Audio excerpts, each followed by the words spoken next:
Yeah, I feel like I'm in here. I feel like I'm in the library. Yeah, I'm a woman. I'm like that character again. Mm-hmm. Are It you? feels Mm-hmm. it feels like I have red shoes on. Mm-hmm. Are you by yourself or is there someone with you? I'm by myself, but it feels like there's other souls in this library. Take a look around. What do you notice? Okay, I'm seeing myself more clearly. I have on black shoes. Feels like I have on a gray skirt and a white shirt. Mm-hmm. And I see like two little souls. They're like balls of light. Mm-hmm. And one of them has a book open and it's showing the other soul. Like it's showing it what's in the book.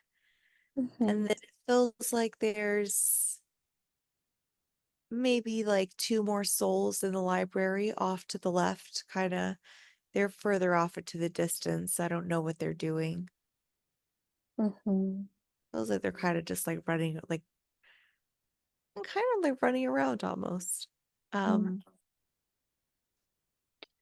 yeah, this is cool because I've never seen anybody in here Mm-hmm. before.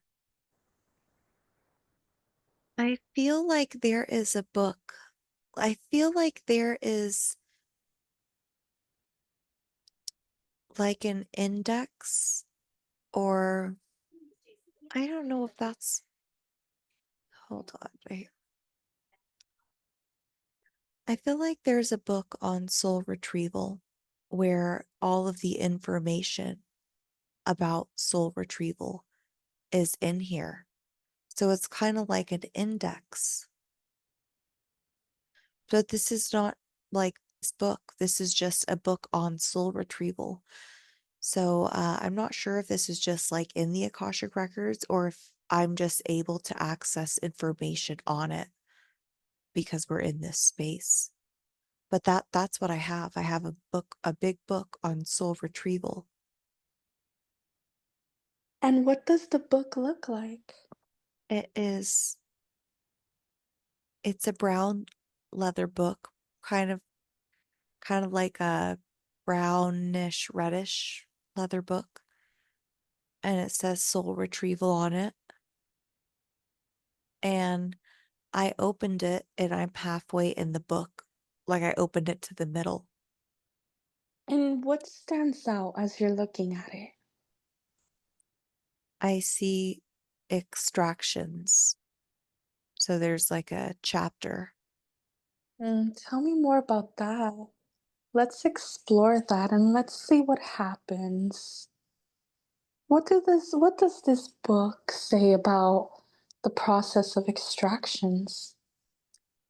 I'm seeing souls that were taken over, souls that were taken over and needing removal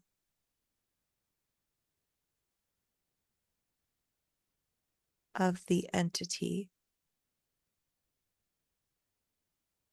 Wow, it's like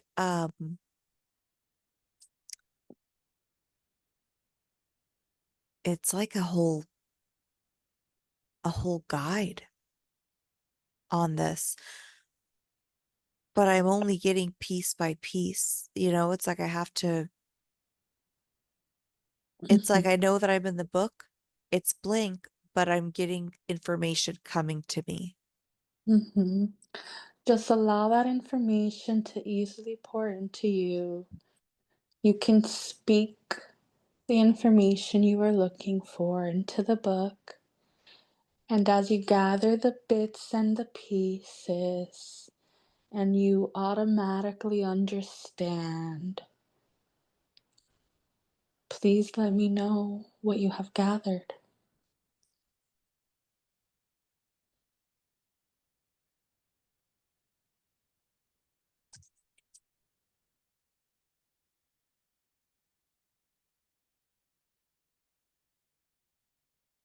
I'm saying do not extract parts of their own soul. And what does that mean? Do not extract parts of their own soul. So it's like if somebody has a negative emotion like grief and they say, I want this grief to be removed, we shouldn't like remove it because it's a piece of them. It needs to be healed instead. So, what would you do in a situation like that? There's various forms. Reiki is one of them because that's a learning experience for somebody. So you don't want to take that away from them. What happens if you do? I'm hearing disorientation. It's like you're taking a piece of a puzzle out. So there's going to be like a gap, like a part of them is missing because that's a part of them and they should work through that. Wouldn't these sessions be a form to work through it, just as Reiki is a form to work through it? Yes. So then, when you say don't pull grief, do you mean it is best to transmute it? Yes. And then Like, don't, if somebody comes in and says, I want this emotion gone and I want it to be replaced with, if they say, I want grief removed and I want to be happy instead, we would want to work through the grief. So doing something like Reiki pushes that emotion out.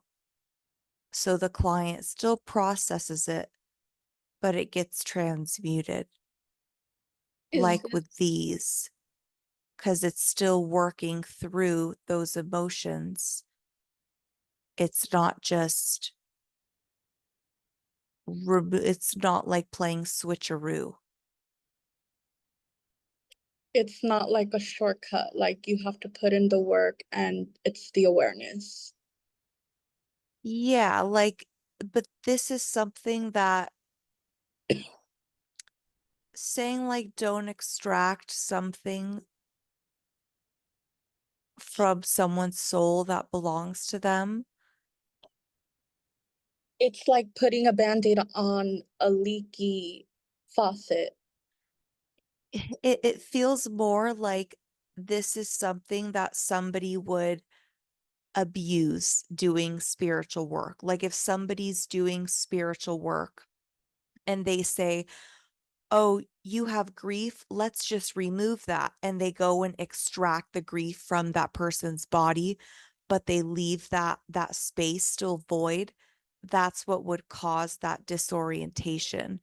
So it's like mm, negligence, like somebody getting into this work, not knowing exactly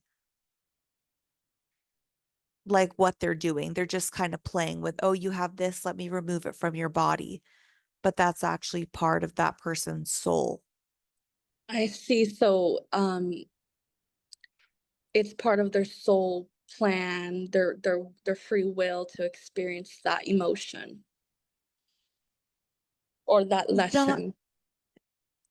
yes and no. It's just that it's become a part of them because it's something that they experienced on the journey, but they just need it to be worked through. So whether a person works through that with normal therapy or through this or through Reiki, it's just basically processing that. You're not just removing it from their body. Once you process it, then it's like it's getting transmuted. Why do people receive side effects after soul retrieval? Why does their body feel sick? I see processing dense energies can result in, and then it's like a list of side effects. So almost like something that's on like a medical disclosure. So Mhm. then it would be they're processing dense energies then. That's yes, that's what's doing it because they're processing those energies. And how long does that process take to finalize? Says varies, For like months or weeks? What does it say about that? varies by patient. What happens when something is extracted that is not meant to be extracted? What's coming to me is malpractice. Is this malpractice usually accidental or is there intentional? How can we help bring awareness to this? It feels like it's negligence. Can you tell me Mm. more about that? I'm getting that it's good that this is not very mainstream because this would then be common if it was. But it feels like the people who perform this really know what they're doing. So it doesn't feel like this is very common with soul retrieval.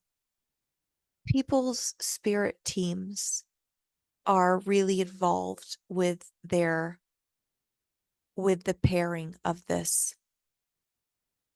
So like people's spirit guides are really protective over their human. So that way they're not doing this and going to the wrong person. When it comes to this soul work, it feels like the spirit realm is really involved in guiding people to the right people to actually work on their soul. That is so beautiful.